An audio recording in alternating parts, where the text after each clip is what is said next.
This is Die Tired. Thank you guys so much for joining us. I appreciate you coming on last minute. You guys released this song, what, 2 weeks ago?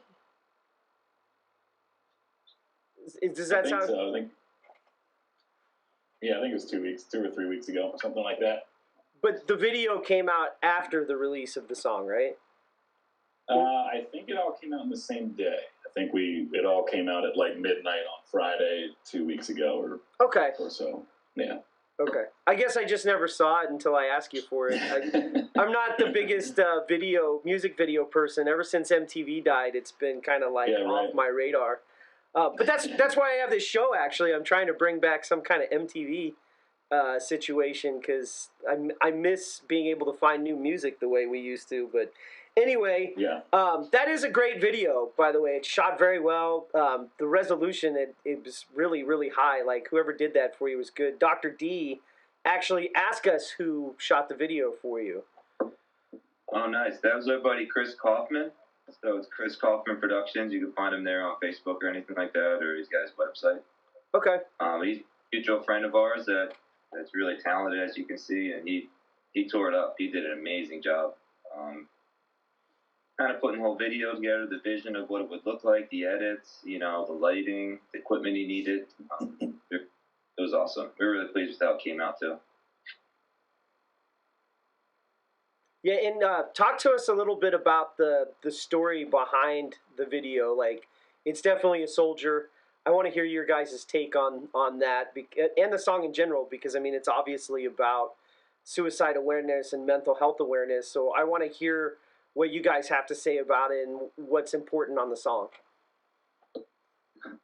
I mean, the initial lyrics weren't specifically, I don't think, written for veterans or active duty, like, in mind specifically. It was just like an overarching general mental health awareness type of song. And then when we started making the music video, the videographer is a Marine. I myself am a Marine. So we both sort of started like building this vision of like what it's like when you come home and what it's like when you get out of the military. And that's kind of what the whole video what it sits around is the idea of a guy who gets out of the military. Now he's trying to, assimilate back to regular life and the challenges that you get faced with there. So it was really from real life experiences then, or at least from people that you knew, that you served with? Unfortunately, I tell a lot of people that I know more Marines who have killed themselves than who have been killed in combat. I recently shared a statistic that about 7,000 U.S. service members were killed in the 20 years of war, but about 30,000 have killed themselves in that same time frame. Oh, that's awful. Which is a pretty daunting number. Yeah, and I'm sorry, we didn't introduce each person in the band and what they play. I just realized that, and I know we're talking about a serious subject, we can come back to it, but go ahead and introduce yourself so they know what instrument you play. I apologize. No problem. My name's Matt. I do the vocals and guitar. Hey everyone, I'm Brandon. What's up? I'm drums.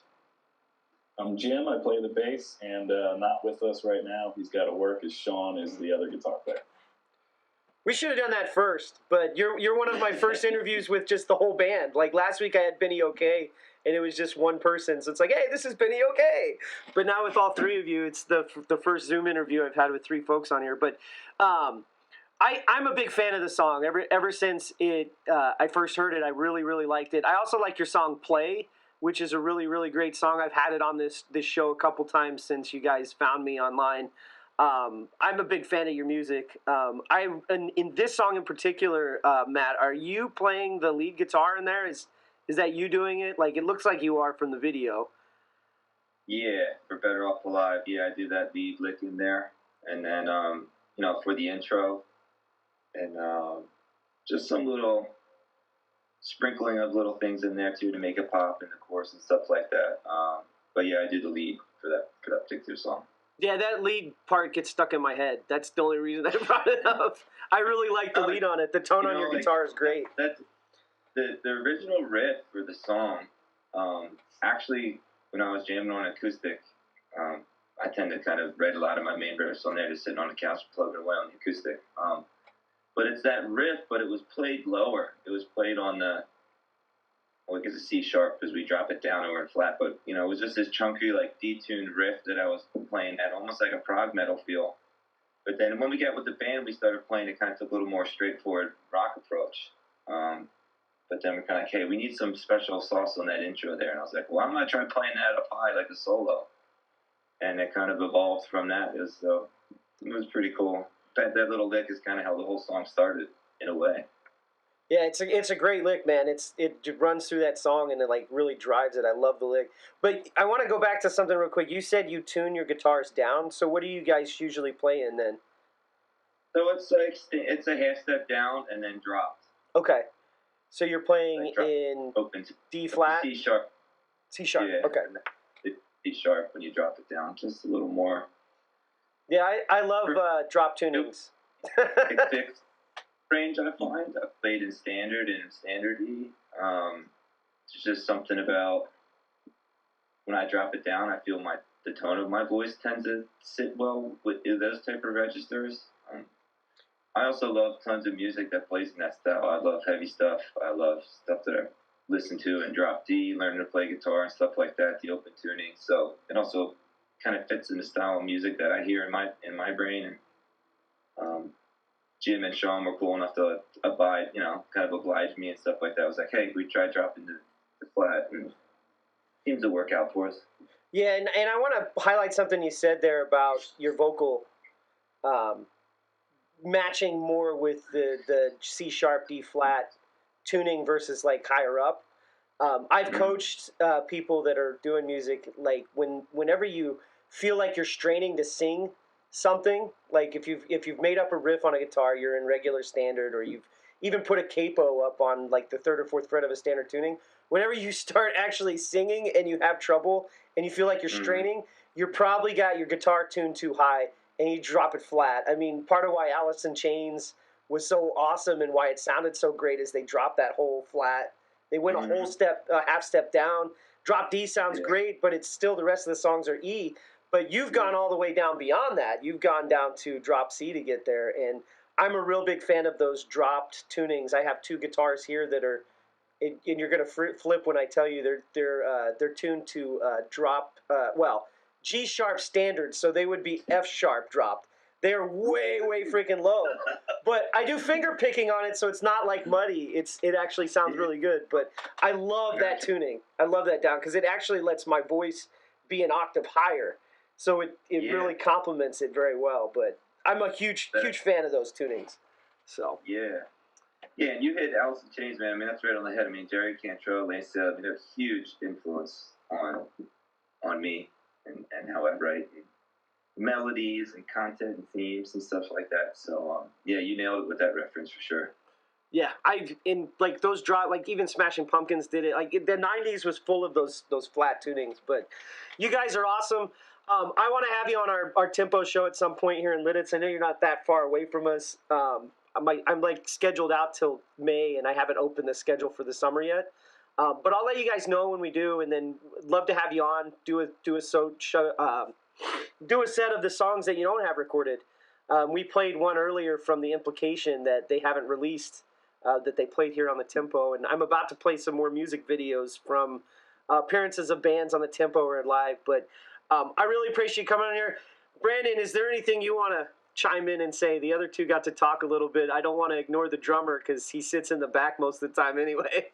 So. No, it was a pleasure doing this, and the only other thing I would add is, we have a drive to create these anthems that or connect to the community purpose and the unique personal experiences of our listeners. And, whenever we can hit that target and hit that bullseye, it's a dream come true. Yeah, I like that. I mean, music for me is a community, and, mental health is something that we ignore a lot in this country generally. We ignore a lot of stuff in this country, but mental health is one of those ones that seems to get the shaft. And to see a band actively, trying to bring awareness to that with their music speaks volumes. I'm going to ask the chat real quick if they have any questions. I know we have a few listeners. Do you guys want to ask Die Tired anything before we let them get back to their Easter weekend? Drummers rule, Dr. D says. Brandon. I agree. I agree. I was actually telling my son, I said, drummers are the most important, person in the band because everybody can tell when the drummer messes up. And he keeps time for everybody. And if the drummer changes the time, it screws up the whole flow of everything. So, but anyway, guys, I really appreciate you coming on. I'm gonna let you guys get back to your Easter. Thanks for joining us briefly, but we'll be in touch. I definitely do want to bring you on the show again and do more, longer set and maybe a longer interview. But we'll work that out. We're 100% in. Thanks so much, and love this platform, and good luck with everything you're doing. It's amazing what you're doing there with your show, and we support what your efforts too, man. So oh, they ask where you guys are out of, Dr. D. They're out of Reading, right? You guys are out of Reading? Yeah, ready. And hey, before we go, where's your next show at? I think I know where it's at, but let's tell the audience because I'm going to put the flyers up here in a little bit from you guys. But where's your next show? Where are you going to be playing at next? I think it's the show of Grass Pocket, right? That's it, yeah. Yeah, there's one on April 29th at the Evergreen Country Club in Fleetwood. And then we have one in May 15th, this Saturday, the Wilmington Flower Market Festival down in Delaware. That's the one that I have is the Flower Market flyer. Will you make sure I get the flyer for the one on the 29th? Because I don't think I have that one. Yeah, sure, no problem. Yeah, that way I can make sure we promote it so people go down and see you guys. You're a great band. Thanks again for being on. I'm going to get us back into the playlist real quick. We're going to go back to Spotify while I set up the videos for the other bands. I'll probably only actually play one song for you guys from the playlist. I just want to bring them up so they can bring them right out. But we'll come back in. Die Tired, I thank you very much, Matt, for joining us, Jameson and Brandon. We will definitely catch more of your music, and we'll keep playing it on here so people can hear it. Awesome, man. Thank you so much. Yep. Thanks so much. Thank you. Have a good day. Yeah, you too.